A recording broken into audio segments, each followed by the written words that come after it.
the name of Allah, the most gracious, the most merciful. Peace be upon you viewers. You are watching the YouTube channel and I am Imran Khan. Let me share with you the latest situation as of now. The timing of the vlog is getting a bit irregular.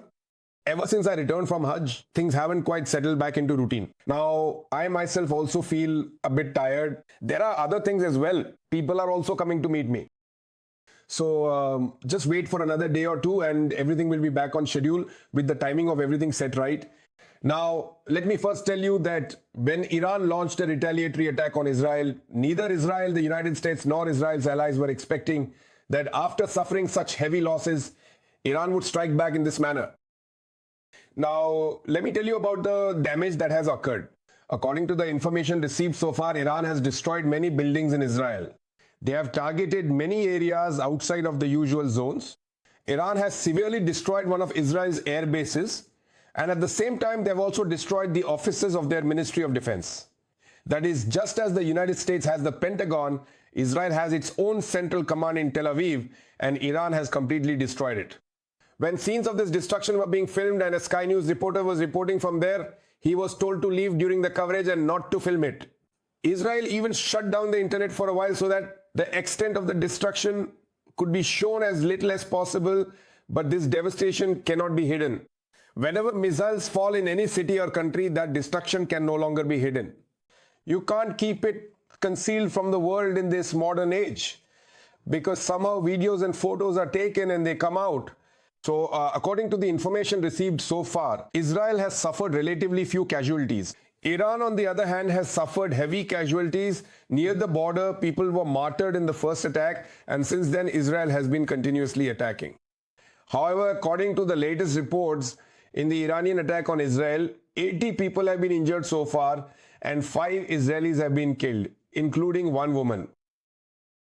On the other hand, Iran has suffered greater losses in this conflict. What has Iran gained so far, and what has Israel gained?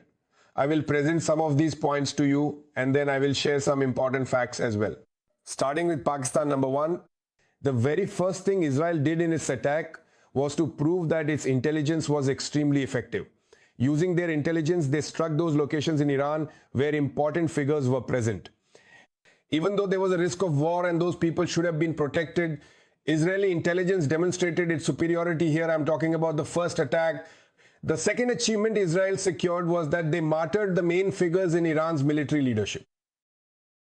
However, Iran immediately established an alternative leadership, and quite surprisingly, they came forward with remarkable composure.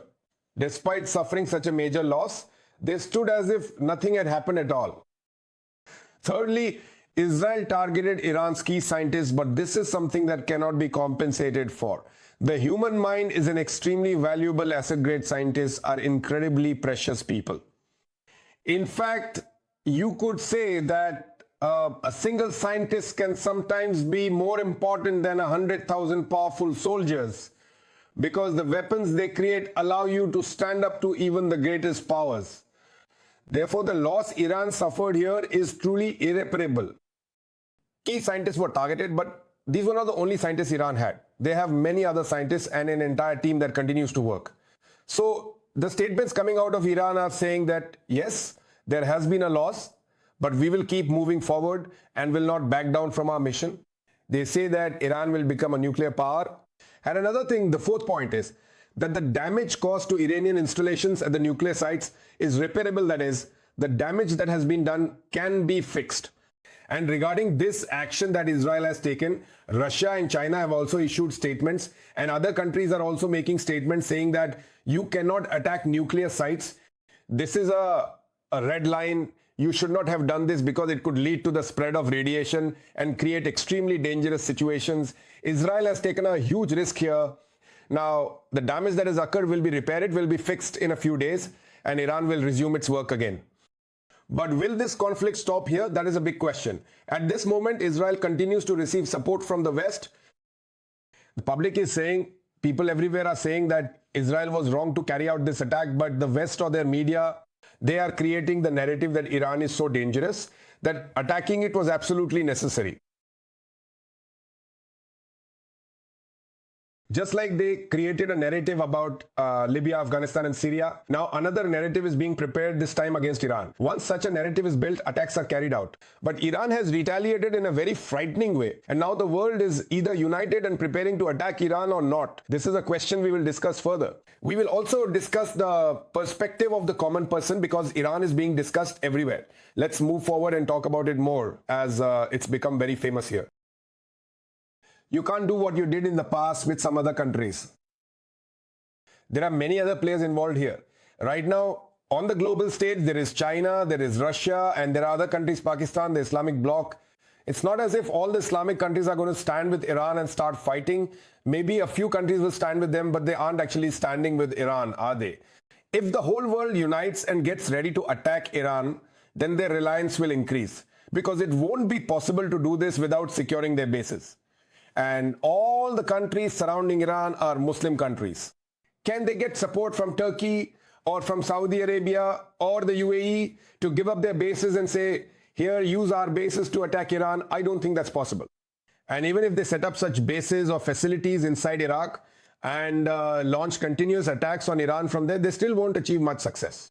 The reason is that Iraq is already in a state similar to civil war, and it will be very difficult for NATO forces to involve themselves in such a conflict. Anyway, as I was telling you about what Israel has achieved, now let's talk about what Iran has achieved. Iran surprised the world by launching an immediate counterattack within 24 hours, which was not expected. After such a massive military and strategic loss, and after suffering such a significant blow almost at the level of a nuclear loss, everyone wondered whether Iran could respond immediately. This question was on everyone's mind, but most people assumed that Iran would not react so quickly. Within 24 hours, Iran launched a counterattack. The second thing that Iran achieved was that for the first time, we witnessed such large-scale destruction in Israel. We saw the destruction of an airbase, the destruction of buildings, including the one where their defense office was located, and devastation in the area where their economy operates, where the Ministry of Finance is situated. We saw destruction there as well. We saw many buildings collapsing, scenes that we have long been witnessing in Gaza, where they have dropped thousands of tons of explosives over the years. Some people claim that Israel has dropped 100,000 tons of explosives on Gaza in the past 2 years, causing such devastation in 2 to 2.5 years that we have seen Gaza turn into a pile of rubble. Now, for the first time in history, we are seeing similar scenes in Israel. Now, this massive destruction, first of all, Iran has achieved one thing. They have shown the world that bombs can fall here too. These buildings can also be brought down, and it's not as if they cannot suffer losses. Secondly, the Israeli air defense system, which is considered one of the best in the world and is called the Iron Dome, Israel spends a lot of money on it. And there's a reason for that. It's a small country surrounded on all sides by Muslim countries, and it constantly faces the threat that a bomb, missile, or some other weapon could come from somewhere at any time. So, together with America and the world's best scientists, it has developed its own Iron Dome system, which is considered the best in the world. The most advanced air defense system has been breached. Iran has managed to breach it. Now, it's not that all of Iran's missiles hit their targets. If you look at the visuals, you can see that many of the missiles or drones coming from Iran are intercepted and targeted by the system. Israel targets them and intercepts them in the air. But for the first time, we are seeing, although it has happened before, it was never on such a large scale that a huge number of Iranian missiles have come and actually hit their targets. So first of all, Iran has shattered this myth, the myth that Israeli cities cannot be attacked or that the Iron Dome cannot be disabled or breached. They broke through it and struck. Now, another thing Iran has achieved is that it has brought the intensity and heat of the war directly to Israel. Previously, the intensity of war used to remain within Muslim countries, either in Gaza or Iran or Lebanon or Syria. Now, this intensity of war has reached the cities of Israel, and over there we are witnessing scenes where their people are extremely worried. On one hand, as I told you earlier, the Iranians are celebrating and demanding more attacks. They are ready to make sacrifices. On the other hand, as I also told and showed you, the way Israeli citizens have gone into bunkers to hide underground bunkers that have been built there, they have gone there to take shelter and have secured themselves. That is why their casualties have also been lower. Now, viewers, if you look at the international media, they are portraying it as if Iran has attacked Israeli civilians. One reason for this is that in Israel, the civilian areas are located very close to their defensive installations. So when an attack happens, these things are bound to occur. There have also been civilian casualties inside Iran. But what surprises me is that the international media barely reports even the smallest news about the martyrdom of Palestinian children. Thousands of Palestinian children have been martyred, and around 50 to 60,000 Palestinians have been killed. Day after day, bombs are being dropped on the most basic foundations of life. When it came to Gaza, it would only make a small headline. But today, these are becoming major news stories all over the world. China, viewers, has openly announced its support and is standing with Iran, condemning Israel. Russia has also decided to stand with Iran. Now, Pakistan should also stand with Iran. And there are reasons for this, technical reasons, which I will explain to you. For example, when India attacked Pakistan, Israel gave its full support to India, and not just once, they have done so every time. I played you the statement from the Israeli Prime Minister yesterday, in which he said that they had the opportunity and should have stopped Pakistan from becoming a nuclear power. In other words, at that time, they should have attacked Pakistan together with India, and these things really did happen. But now, just look at this. Pakistan is talking about evidence. Pakistan is showing proof of how among the weapons India used against Pakistan, Israeli weapons were also used. Pakistan has also made this claim. Assad Kaiser himself gave a statement on this. He said that the weapons used in the Indian attack were Israeli and that Pakistan needs to adopt a serious strategy regarding this. He said that this was a nefarious conspiracy carried out jointly by India and Israel. So you see, whenever India attacks Pakistan, it's Israel that supports India, right? Now, there's a conflict between Iran and Israel. So if Pakistan supports Iran, what's wrong with that? There's nothing wrong with that. When Israel openly supports India, telling them to attack Pakistan, then why can't Pakistan support Iran in attacking Israel? This is just tit for tat. As you sow, so shall you reap. That's what international law is. That's what universal law is. You get back what you put out. Israel has always supported India in attacking Pakistan. So now when Iran is attacking Israel, or there is a conflict between Iran and Israel, Pakistan should also support Iran. This is the proper course of action, isn't it? If Israel considers Pakistan a threat, then Pakistan should also recognize that Israel is a threat to Pakistan and has always helped Pakistan's enemies against it. Now, this demand is growing stronger within Pakistan, but there are still many people in Pakistan who, even today, side with Israel. They may do so quietly, but they are still supporting Israel. Some people have raised their voices, such as Senator Mushtaq. When he said that Jordan should not do this, that Jordan is not stopping weapons coming from Israel in its airspace, but is stopping weapons coming from Iran in its airspace, he called this an injustice. He spoke out against this injustice. Then there is Mr. Ahmed Qureshi, a journalist who is very close to Pakistan's military establishment and who allegedly has also visited Israel. Mr. Ahmed Qureshi is not only close to the military establishment, but I know him well. He is a journalist, but it is claimed that he holds a different perspective regarding Israel. And it is also claimed and allegedly has visited Israel. Senator Mushtaq has recently brought up this point about him again. The issue, viewers, is that Mr. Ahmed Qureshi says regarding Senator Mushtaq's objections, just consider the direction in which Pakistan's policy is heading. These are people who are very close to the military or the military establishment.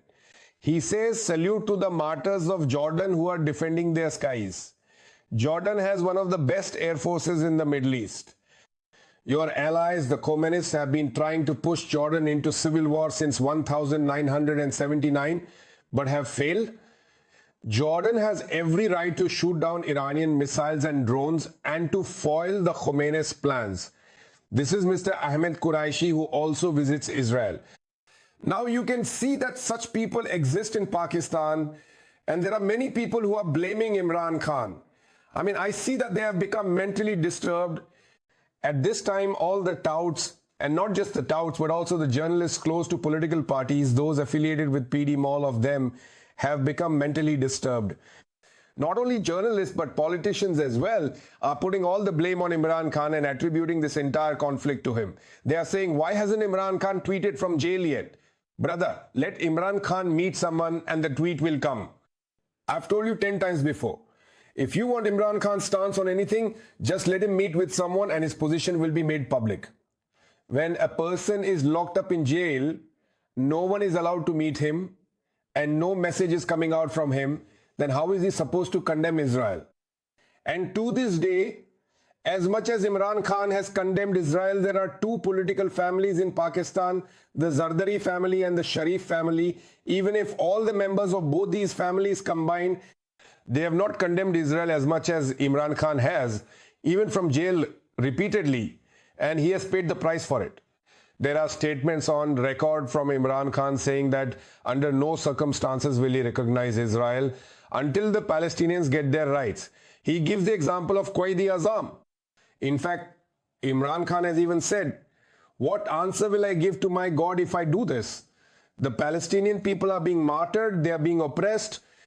Imran Khan called Gaza the world's largest prison at the United Nations. Imran Khan told the world what Israel is doing. And today they call Imran Khan a Jewish agent. This very Khawaja Asif's statement is right here in front of me. I can even play it for you. But let me just tell you what Khawaja Asif said. This same Khawaja Asif, when he goes to America, he says there, we are very liberal people, we are very open-minded people, we get along with Jews, with Christians, with everyone. This was Khawaja Asif's narrative over there. And as for Imran Khan, he is a staunchly religious person, so don't expect anything different from him. The underlying message there was that we are liberal, Imran Khan is religious, and Imran Khan's followers are also religious. This is what Khawaja Asif went and said in America.